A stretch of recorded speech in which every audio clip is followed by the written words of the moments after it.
You're listening to Weird and Dead, the paleontology podcast that tells evolution's most embarrassing and bizarre stories. I'm Megan Wetherill. And I'm Amy Atwater, and we're two living scientists who are weirdly excited about dead things. On this episode, we talk about surprising animals that traverse that fine line between opportunistic snacker and full-on predator mode. How the fuck does a sloth hunt? We also discuss scientists who went full Sherlock Holmes on a turd full of sloth steoderms. And then a whole different set of scientists who were just stabbing slabs of meat and throwing knives for science. Like always, our podcast is gross and we curse. I realize we just cursed directly in the intro. And we talk about horrific things. So choose your listening audience wisely and pay attention to the warnings in the description. Today's episode starts with carnivorous armadillos. And I thought that was just going to be the full stop because I found out about them and was like, that's crazy. But it kind of went real sideways in a way that you are going to be really excited about. So the carnivorous armadillo is called Macroeuphratus. Why do we not practice these scientific because names? Because this is hilarious. Well, I mean, you can't even see the spelling. Jesus. Like, who's the, yep. Macroeuphratus. Let's go with that. Macroeuphratus. Sounds beautiful. Which Euphratus is, I guess, one of the modern armadillos. So it's just big armadillo. And this was a big boy. This is the biggest of the true armadillos because the reason that I read about Macroeuphratus is I had heard while I was at that conference that someone was talking about pampathirs. And I was like, what the fuck is a pampathir? Because she was trying to figure out if the bone that had washed up in Georgia was a pampathir. And a pampathiir is not an armadillo, but you know how like brontothirs are not rhinos, but they look fucking identical? And they're very closely related. So, I mean, it's only not a rhino to... Okay. So it's an armadillo for every general audience person on the street reason. Yes. It's an armadillo, but it's technically not. Yes. So giant armadillos, aka pampathirs, get up into like, I think the low thousands. That's their name? Pampathirs? Yeah. I mean, can we just talk about how sick that is? That's got a nice ring to it. Well, maybe that's why I like it. Pamperthirs? Is that what you're thinking? Neck deep in Pampers. These God damn it. Yeah, you're probably right. Yeah. You're like, oh, that's cute and comfortable and full of shit. It is. I'm like, oh, God. The one I changed this morning. Oh, let me tell you. Anyway, pampathirs. So yeah, pampathirs. So I went and looked up pampathirs and somehow Google Scholar was like, actually, would you rather know about this giant armadillo that was carnivorous? And yes, I would. So Macroeuphratus is carnivorous, we think. All other armadillos, for the most part, are omnivorous. I'm very excited for this. And do they differ at all amongst dentition and others? So how would you know just morphologically if they're eating that good, just pure meat diet? Yeah. Keto. Yeah, the keto diet, armadillo. right? So like, I always have found it kind of funny that there's like this distinction between insectivorous and carnivorous and insectivorous and piscivorous, which is fish eating. Like, those are not good enough animals to be considered not piss eating? Is that what you're trying to clarify? It's not fish. These are... So it's always seemed a little arbitrary to me, although it really is related to dentition, right? It's, are your teeth made for slicing and dicing, or are your teeth meant for stabbing and chomping? And it's not just your teeth, right? So if you want to eat meat, just generally, lots of animals eat meat that you might not expect. Horses, pretty well known for eating baby chickens. That's a thing. That's a thing that happens. Deer will kill birds. I did not know that, but... Yeah. I did know that. I do know that these terms are more like guidelines. Yes. They are not. Yeah. They're not rules. Yeah. These animals don't know we call them vegetarians. Yep. They're offended. Yeah, if you guys ever see like a chipmunk or a squirrel in the middle of a road standing next to a dead chipmunk, that's not a funeral, that's a feast. They are eating it. Yeah. Right? Mm-hmm. So yeah, facultative omnivory use every part is a lot more common than you might expect. The issue comes in with, well, what if you want to kill something to eat it? You can still be a horse and you can eat a chick, but like if you want to be regularly hunting your prey, you need to have some adaptations. Now, Macroeuphrates, which is from the Pliocene of some spot in South America that I forgot to write down, but it is from the Pliocene. It's not very well known. The biggest species has only got like one skull and a couple of, just enough of the body to tell that it definitely still had the weird armadillo shell, but not enough to be like, and it had stabbing claws, but just enough to be like, yeah, double check armadillo. But they did have a skull, and there are some other smaller species where they have the jaw. So they looked at the skull and the jaw of Macroeuphrates and they were like, okay, well, it's got all of this muscle mass migration for biting force at the front of its mouth. So if you want to be able to bite and kill something, if your prey is running away, you usually need to be able to stop it from doing that. So having bite force concentrated in the front of your mouth is a good thing for predators to have.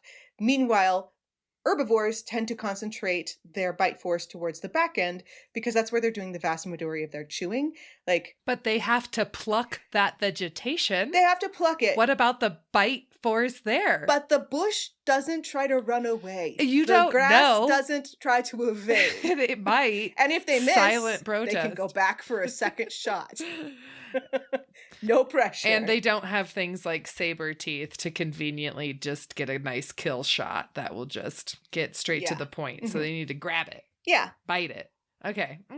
I'm following. Yeah. So you're looking at a lot of muscle force action stuff. And then, of course, you're always looking at teeth. So I want you to scroll down first to the first page. And this is... I'm not even there yet, and I already have questions. Yeah. So we've got the skull of... Okay, great. Uh-huh. No big idea how big the scale bar is. No fucking idea. So worthless. They did not write down how big the scale bar was, and it pissed me off. They did this for every single photo. This could be any size. Could be any size. Okay, this was one of my questions. I have so many questions. But I'm looking at a skull from looking up into the roof of the mouth and then down onto the roof of the skull and then a side shot. Yep. So 3 different views. The scale bar is not helpful. Mysterious, so you're like, my mind wants to make it like rodent sized, I would say, just pig because sized. It has kind of a rodent. This animal was, I think I said 4. I think it's 200 pounds. Oh, okay. Yeah. Okay. She thick. Yeah, all right. Thick. So yeah, exactly. So it's hard to bloody tell. But this is one of my questions, is that armadillos are xenarthrans, right? Along with our friends, the sloths. And they have teethadentine, spitting lyrics like a machine. So are these motherfuckers' teeth also dentine? Yes. And then how do they do how do you continue. I'm excited. Right. So, okay. So first off, let's talk about the skull, because the teeth is what led me down this rabbit hole that I think you're already going down. But with the skull, let's cover that first. Looking at the skull, you can see that it's it's beefier. It's thicker. The zygomatic arches are actually pretty thick for an armadillo. Yeah. The snout is really robust. So it's meant for like resisting biting. And tell me what you're seeing with these teeth, which, as you pointed out, these do not have dentine, or they have dentine, they have no enamel, because xenarthrans at some point said, I don't need the hard part of my teeth. I think they said, I don't need teeth at all. And then when they re-evolved them, they only got the soft inner gooey bits. But this is all we got. Yeah. But they don't have the hard cap that we have on our teeth. But what else do you see with those teeth? I mean, some of them, they kind of look like what sloths do, which is they seem pretty sharp. They look like self-sharpening teeth. And then the side view shows that the canine position is or what I would think is the canine position is like a larger fang-like tooth as well. So it definitely looks bitey and grabby. Yeah. So xenarthrans, so sloths, armadillos, glyptodonts, which are not armadillos but look like armadillos, because there's quite a few animals that are just like, well, I don't have a shell. This works. Yeah. I love this. Works. This is a great look. I'm gonna go. Fashionistas of the evolutionary world. I like being part both. Yeah. It's great. So there's a lot of animals in Xenarthra, and they all have that thing in common. They don't have enamel. You know what else they Mhm. don't have with teeth? Real incisors. They just seem to have just a disgusting, just that either could be a giant incisor or it's its nasals already opening. All of their teeth look like nasty pegs. Yeah. Yeah. Yeah. So it's not clear, at least not from the reading that I did, whether xenarthrans branched off from other mammals before the basic tribosphenic dentition happened, or Oh, if they, that would make them very old. right? So tribosphenic dentition is what you see in marsupials, but it's the idea that each tooth has more than one point to it, and it's like specially set up in a V. But for the purposes of what we're It's talking about, beautiful. It's gorgeous. it's lovely. It's like, ah, it's just like, you did it. You did it. You figured it out. Good job. It's complex Yes. dentition. Whereas xenarthrans, they got pegs of dentin at best. Yeah, they are. Pegs is a good way of Mhm. describing it. Yeah, I would almost say homodont in a way. Yes. Like every tooth looks the same, which is not mammalian. Yeah. Most mammals have got, and that's what makes us so great. And that's when I laugh at dinosaur people and I'm like, you don't know how old your individual is. Yeah. You think that's a different species. Yeah, it's great. Yeah. So if you look carefully on this armadillo, you'll notice that big stabby canine, it has pretty clear facets on it, like bevels, Mm-hmm. and it is a little bit not as round. Like, that's the best that they can fucking do. Like, they can't make complex teeth, but they can make their teeth a little bit more like a stabby knife and a little bit less like a stabby pole. So that tooth that is a Mhm. little bit more elongated, a little bit more blade-like, not great, but a little bit more, is right where the vast majority of the bite force, I guess, is concentrated. So that's its biting tooth. And they argue that, yes, other armadillos are known to eat what comes up and to be omnivorous, but no Yeah. other armadillo, regardless of how omnivorous they are, has bothered to change their teeth shape and their skull shape to be more effective at biting, because other armadillos are eating what is small or already dead. They're scavenging carrion. So that's the idea Yeah. here, is that this one has taken it the next step forward and is not just scavenging carrion, but is actually eating flesh. Oh, delightful. Yeah. It's going that extra Mhm. mile. And these were probably, being. like other armadillos, fossorial or burrowing. So it's like fucking, this will not make sense to you, but it's like Tremors. It's like this burrowing. Oh, I do. You have I watched do Tremors? generally get that. Okay. I think I have seen that one. I'm so So proud. yes, because isn't it like largely geology? So I think that's what my hook One of the was. main characters in the first one was a geologist. Yeah. Yeah, I think you made me watch That sounds it, right. I dude. really like I Tremors. think there's It's so stupid, but I love yeah, it. that whole phase that you also made me watch that one paranormal show. Is that what it was called? I have no idea what ever happened to that show, but it was highly entertaining. I don't know, but I liked so many paranormal shows that that's not a very good description. So it could have It was been like a any. Portal. It was in the United Kingdom. They were all British. Oh, it was primeval. There Ugh. were dinosaurs in it. I don't remember that. Okay, well, you just saw that there was a portal and then blacked out that there were dinosaurs and fossil mammals coming through it. But nope. okay, But I got there. it's fine. They were all real pissy when they got through, so then they did some damage. And if this animal had come through, our gophers would have been in serious trouble because it was theoretically good at digging and biting. So when I was looking at these pegs and remembering Yeah. that, okay, xenarthrans have some limitations, it reminded me sloths have fucking insane looking teeth. Yeah, they do. They look like they Crazy. should be able to kill you. Yeah, they do. They're look very sharp. similar to this. They look They're very sharp. They have wear facets on them. Yeah, And they're self-sharpening. That's like their whole deal. yeah, they're self-sharpening. And sure, they're not as hard as enamel, but they are still Nah. rocks in your face. So that made me go and kind of think, well, I wonder if there are some sloths that are omnivores Right. or carnivores. Like, I'd always heard that they were all herbivores. Yeah, like Um, yeah, the worst. Yeah, so the very first paper that came up when I was looking up sloth omnivore is a paper from 2021 Okay. in Wow. Scientific Mm. Reports, which is like Science's not quite as cool cousin. So it's still a pretty good journal. And it was an amino acid study on the various, like basically an isotope study. They looked at the isotopes of amino acids of these different sloths, both modern and fossil. And they looked to see whether or not they were lining up with being herbivores or omnivores. Okay. And love it. I looked at that table for a long time and was really confused. So the 2 living sloths are Bradypus, which is, I know best name.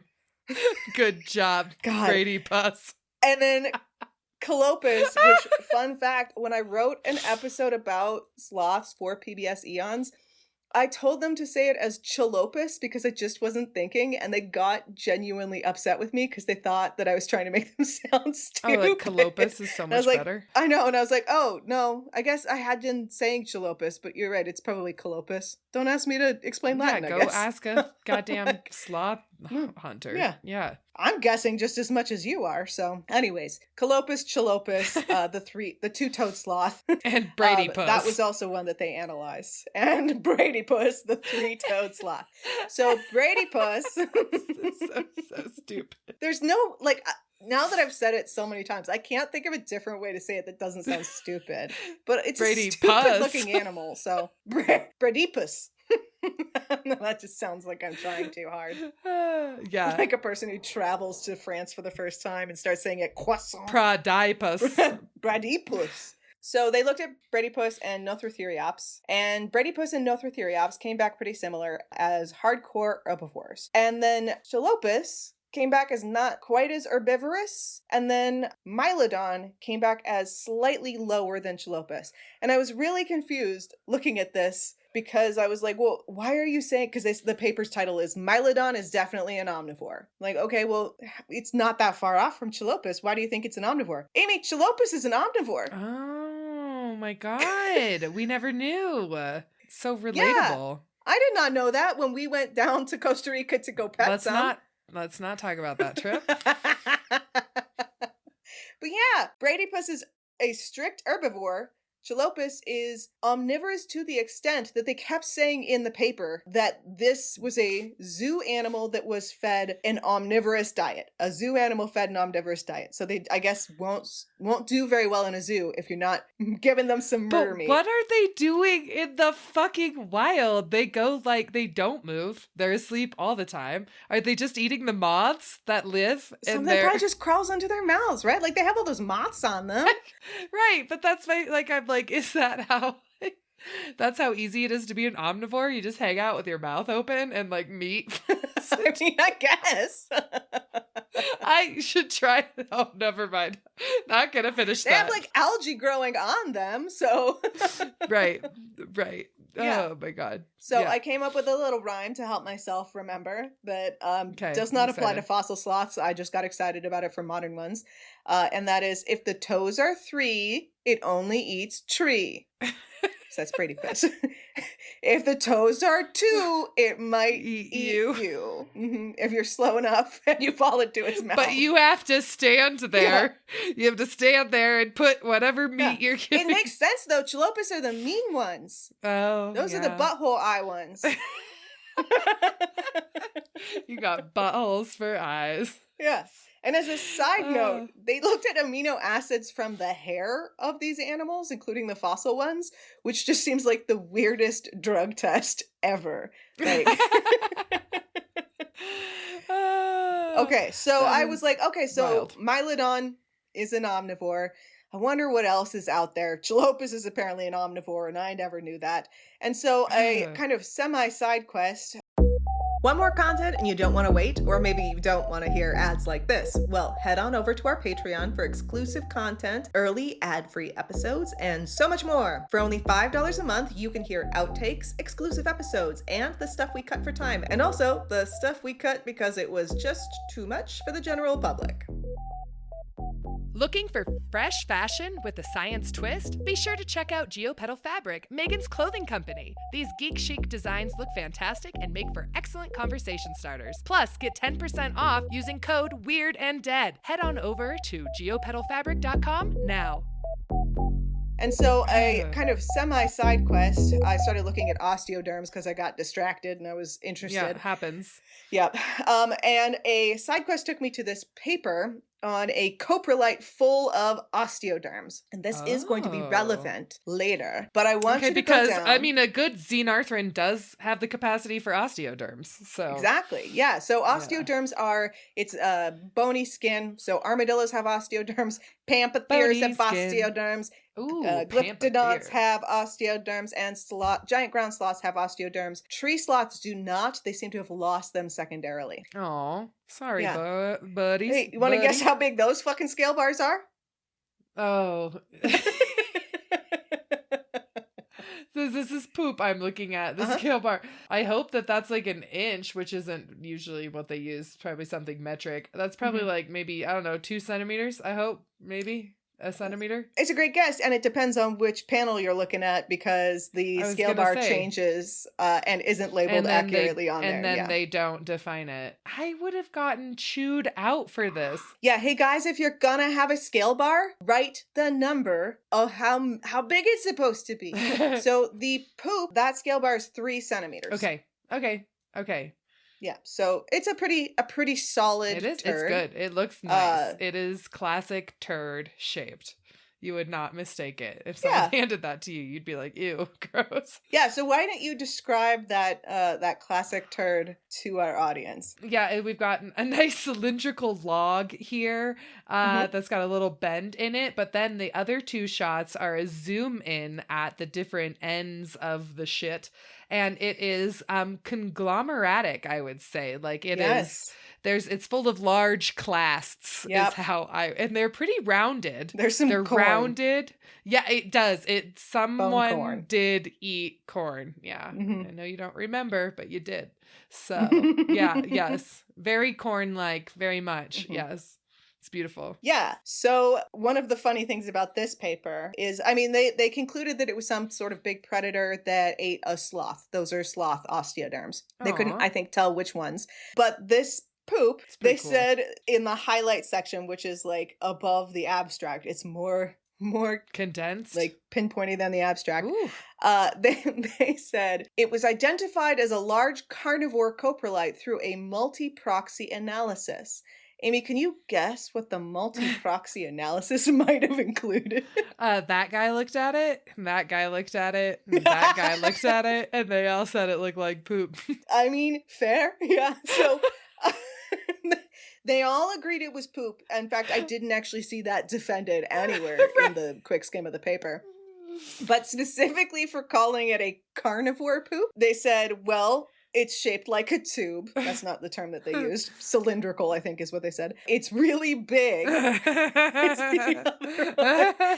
then it's full of phosphorus. And phosphorus makes sense because phosphorus, carnivorous poops, you often find that in there because it's a decomposed form of bone. Yeah. So it's very much like, why don't I use this DNA analysis to identify the beetle when I have the whole darkling beetle? Yes, absolutely. Because you don't need to know that there's phosphorus in it. You can fucking see bone. You can see bone. There, you don't have to. Right, exactly, exactly. Like those were it's like, no, whoever ate this like found a rotting dead thing with osteoderms and just took out those osteoderms and swallowed them without no. It obviously consumed a lot of bone. Yeah, it's still there. So shaped like a tube, really big, has bone in it. I mean, that sounds like a carnivore to me, but I did think that was a pretty funny multi-proxy approach, especially when the proxy was, why don't we talk about phosphorus instead of the fact that it has bone in it? Right. So yeah,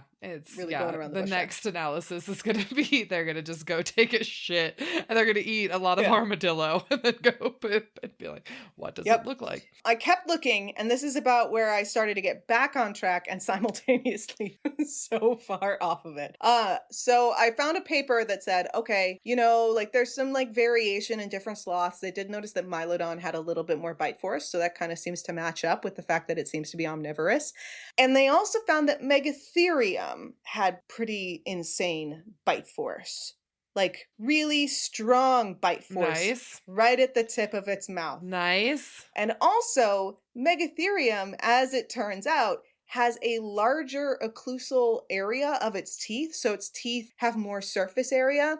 Like than would expect. Scale? Okay, that's exactly what my Yeah, question than was. you would expect from scale. And that's a sign of a carnivore as well, because it means they're not doing the herbivore thing of like barely chewing and tossing it back to ferment. It means that, they need to be doing some chewing and some grinding, and they have to be doing some work in their mouth, which isn't always related to carnivory, but it's definitely not a sign of carnivory. And then this was why I texted you. So excited. You look so excited right now. I'm really so excited. Yeah. I found my new favorite paper, and that's what we'll be talking about pretty much for the rest of this. So my new favorite paper came up because it was titled, and this is in Royal Proceedings B or something from like the 1990s. So like Love it. A decent tier journal, but a little bit older when they had better senses of humor than they currently do. It's called Megatherium The Stabber. Just that. That's its fucking title. See, but is this the inverse iguanodon? Is this like everyone thought iguanodon's thumb spike was for stabbing, but it was for vegetation like Megatherium, but psych, it was actually used for stabbing. That's great. If anybody does go and look at iguanodon's stabbing potential, they will have to cite this paper. We got to get in on that. That's hilarious. Yeah. Megatherium the Stabber, which is how I will be referring to myself in third person. Megan from the now Stabber. On. If I'm mad, I'm going full Megatherium the Stabber. I love that. I think it's a great name. That's right. This is perfect. I'm going to get that on a mug for you. Thank you. For whatever reason, possibly because of the crazy bite force, possibly because its teeth are bigger, possibly just because they were like, I don't know, its vibes are off. The authors of this paper thought that maybe there was a chance that Megatherium was carnivorous, not just scavenging carnivorous, but maybe actively hunting. And they decided to take a look at its arms. Now, most giant ground sloths do have pretty scary hand claws. Yeah. I don't know huge. If Megatheriums are scarier than anything else, but like the going hypothesis is that they're using them to pull down tree branches, which is why every fucking sloth illustration looks like the sloth is a pole dancer that just hasn't quite gotten off the ground yet. That pole dancer has got an apple-shaped, pear-shaped body.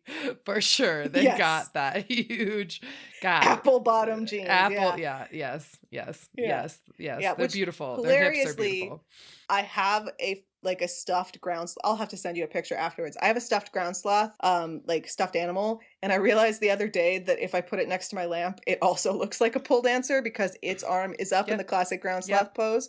So yeah, pole dancers of the past. And maybe carnivorous. So for whatever reason, they wanted to look at, okay, well, if this animal is using those claws not for manhandling trees or whatever, but is using them for stabbing, and they specifically said because its talons are really, I guess they're narrow and they're like more slender and knife-like. I don't know from the way that they described it if it's more knife-like than other ground sloths. Fair, okay. I've seen a fair number, but I can't readily pull that. Yes, yeah. Seen some pretty fucking big ones. Real big. Yeah. So they decided to do a study of its forearms to see whether it was built for power, which presumably you'd need a lot of strength to rip a tree down so you could eat it, or for speed, aka for stabbing. What if the tree is falling really quickly? Maybe it's for those trees. Yeah, like a little ninja. Yeah, right. Yes. Maybe it's scissors. Maybe that's what they were using them for. Is they didn't want to chew, they just used them as little scissor hands. Didn't think about that.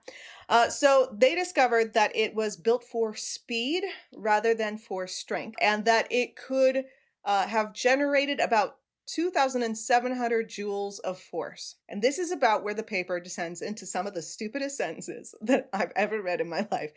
but like But purposefully stupid. I was going to say, it's still your favorite. Like I had so to go and look up the author's name and the word "me too" to make sure that there wasn't like some obvious thing, because I was fangirling a little bit by how stupid these sentences were. That is actually, I hate that that's your order of events. It's really depressing. I know, right? Yep. So I'm gonna read you some sentences. Yeah. Right. Because I have no concept they wanted of to what make those certain jewels mean.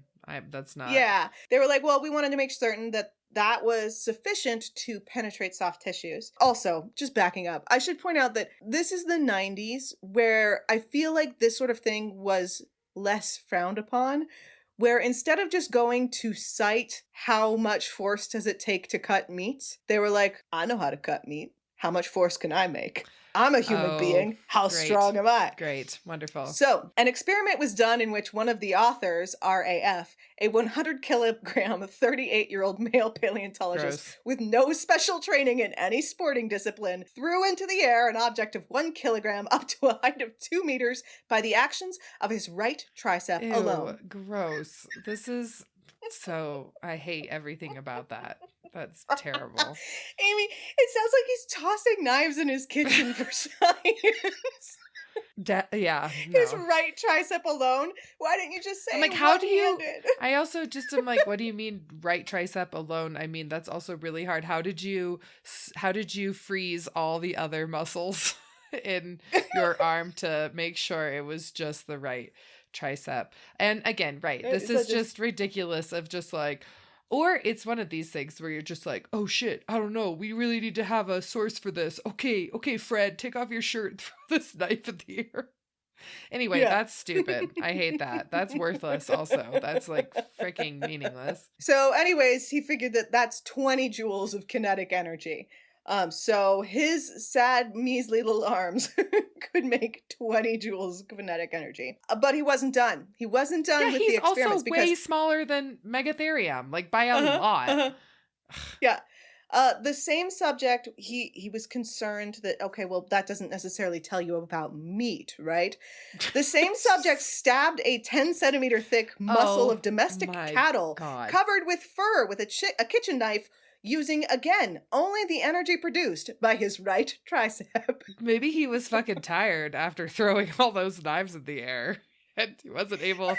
Okay, but wait, what? This is like a hunk of meat with flesh still on it? Or is this... Yeah, see, that's the thing that kind of confused me at first. Because at first I was like, this motherfucker is pretending to be a giant ground sloth and he is stabbing steaks. Like, that's clearly what that means. Right. But no, it's covered with fur. Is he stabbing cows? Is he... Is he going outside? It's the 90s. On a Megatherium the Stabber mission and stabbing cows? You could go check all the newspapers in that area at that time with the murderous, mysterious cow stabber. Yeah. Oh. The conclusion that Megatherium must have been an efficient stabber seems clear, but identifying the stabbed is less easy. Oh my. So, Amy, can you guess what they thought Megatherium might have been stabbing? I mean, this is dark. Each other, babies of their own kind. Yep. So they did look into that, and there are no healed injuries on Megatherium. Because there's no sign of sexual dimorphism. And they ate all of them. There was no evidence left. You could see it in all the phosphor of their shit. They left no pieces behind. Okay, so they decided it wasn't each other. Who else? Who else might they be stabbing? Oh, definitely humans. Definitely humans. Delicious, tasty. Weirdly, that didn't come up because I think they went extinct before, at that time, the time that they thought humans had arrived. At this time, I think we know that they overlapped. But at that time, I don't think that they thought they had. So that one didn't come up. Right, but are we like skewering like chickens here, or is it saber-toothed cats that they're finally getting revenge on? Yeah. All right. Great. So they were like, well, they're so abundant in the maybe ecosystem. Maybe Megalodon, why do I keep saying Megatherium the Stabber is stabbing in defense? It's an honorable killer. Right. Okay. Back stabbing to the Smilodon. Sure. The Smilodon comes towards and them. then they pointed out, stick their hands up. That right, Get impaled. Megatherium has an adult body mass of 4 tons, so it should not be particularly worried about the chance of attack by, say, a saber-toothed smilodon. By analogy, a 70-kilogram man should not be afraid of the attack of a 6-kilogram cat, regardless of the latter's ferocity. Oh my god. So someone has a very mean cat. That's Yeah. So they're like, okay, they could have used it for defense, but it seems like kind of a waste. So yeah, maybe it ran around the countryside stabbing easy meals, but they also noticed that with the stabbing muscles also came strength to like roll things over, essentially. Oh, okay. Like specifically an armadillo. Glyptodonts. Yeah, a fucking armadillo. Yeah. Okay. Yeah. So it's so they of course did a test.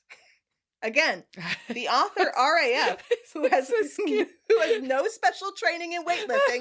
We've already defined that this guy is a piece of shit.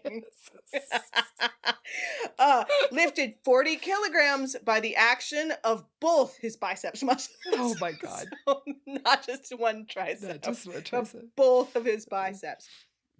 So without weightlifting, Megatherium could clearly flip over things like that. But they think that Megatherium would have been able to lift or flip over things that were on the order of 400 to 1,000 kilograms. And they conclude that therefore adult glyptodonts basically would have been susceptible to this fucking cow-tipping hypothesis. If it can't stab you, it'll tip you. So and disappointed. Eat your vulnerable inside. That RAF or whatever the fucking author's initials was not then listed as being worthless at all sports, and then made a child dress up in a Ninja Turtle costume and saw if he could flip the child over. Where are the tests? Where is the science? Oh, where's the test? Where's the science? Yeah. Anyways, so yeah, stupid. Megatherium the Stabber. Megatherium the Stabber. Maybe killed animals at random. We do know that Megatherium had good bite force, and it had teeth that maybe implied it was eating more. However, when anybody does microwear or mesoware, it comes back looking like a browser. Okay. And maybe it was just occasional, you know? It wouldn't mesoware, yeah. all that shit is like last meal record. It's not like it's true. Yeah, it doesn't include the whole breadth maybe, of your diet. Maybe it was only browsing because it couldn't find any glyptodonts. Yeah, exactly. It was so fucking hungry. It was only eating leaves. And it died. Like, this is not. It was like, well, this isn't exactly like a glyptodont, but why don't I choose some wood? That's so sad. Okay. So now, the other thing is that when people look at the coprolites of sloths. I was going to ask about their poops. I was like, I know we got sloth poop. What's in that poop? They've got at least one that they think is from a Megatherium, and it's mostly full of wood, not dead glyptodonts or smilodons. This is again the final supper. How do you match a coprolite to a butthole? Exactly. How do you know which giant ground sloth's butthole that came from? Right? Yeah. And what would be the shape, Amy, if Megatherium was carnivorous? Oh, would it should be long. Cylindrical? A tube full of phosphorus. A phosphorus full tube that would be long. And let me tell you, I could not find that other Megatherium poop, but I can tell you that is on the order in size of a Nothrotheriops poop. Okay. So what if those sloth osteoderms are sloth on sloth crime? Right. Crime. Mm-hmm. Yep. I did double check. Yeah. They did live there. They lived maybe in that fossil formation, but they definitely lived in that general area. Could have been. Yeah. Then that would not have changed the outcome of the paper because they still said carnivore. And Megatherium the Stabber was not here to fucking play. It was here to flip sloths over and eat them, and it's just going after glyptodonts. It was a xenarthran specialist. It's like, I know you. I know you're all slow. I know your all teeth are worthless. I know you all have a strange number of neck vertebrae. Yeah. Super weird. Yeah. Yeah. Wow. Oh my God. Holy crap. For reals, though. Isn't that the dumbest?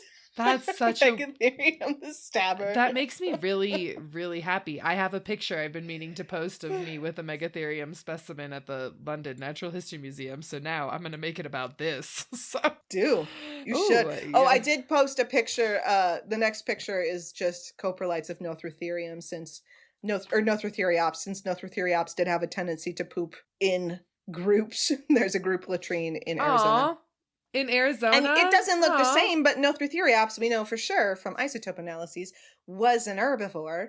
But I don't know that its butthole would have produced the same thing if it wasn't. This does not scream carnivore to me. It very much looks... Yeah, but again, if we're talking about... I really doubt that they are more than opportunistic. I just have to go... But how often do those opportunities come? You are the opportunities you make. This is fair. And with almost all of this, I want to see comparisons to like Megatherium. Was that the largest of the giant ground sloths or just one of? Like, can we compare it to the other ones and see if their teeth are abnormally large for getting that big? I just would want to, but I buy it. Somewhere in that turd is some baby sloth. Like, what if there's some like infanticidal fucked up, like, this is what happened before is I loved sea otters and then I met you and we learned such horrible things together and it ruins my favorite animals, and you're gonna be like sloths were straight up carnivorous cannibals that ate each other's babies. Just Megatherium and maybe Mylodon. This is great. Nothrotheriopsis for sure herbivore. I'm just going to have to say... Megalonyx... Oh, fair. Okay, I see. Right. Okay. Megalonyx I think, is bigger than Megatherium.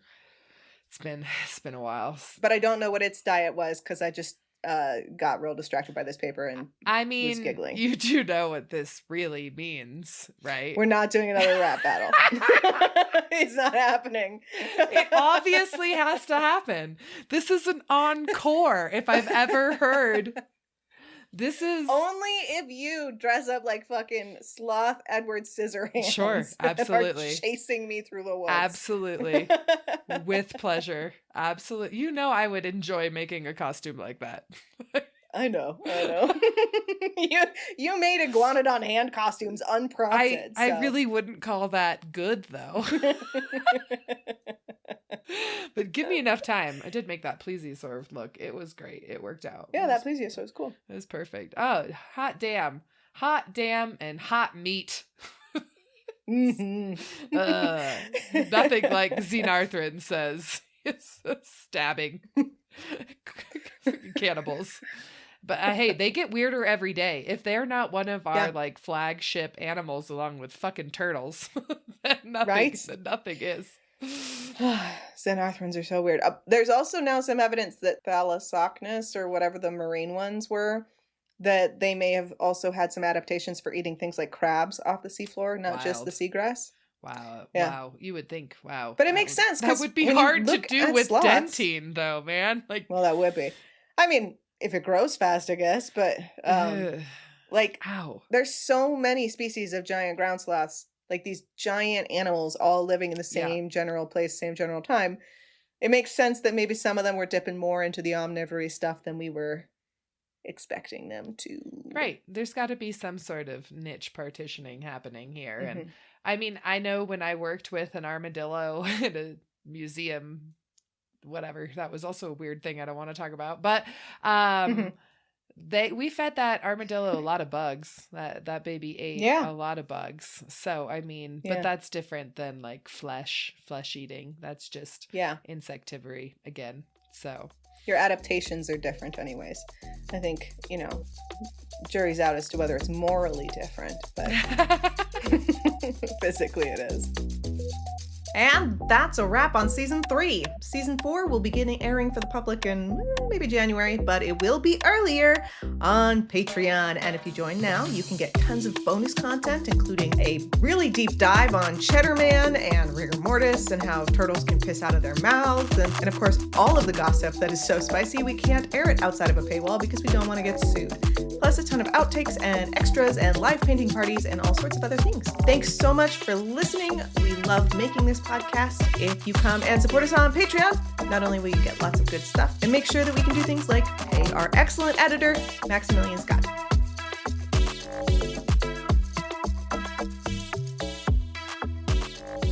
Slothsteoderms. Slothsteoderms. Slothsteoderms. I don't know what English is anymore. What does this mean?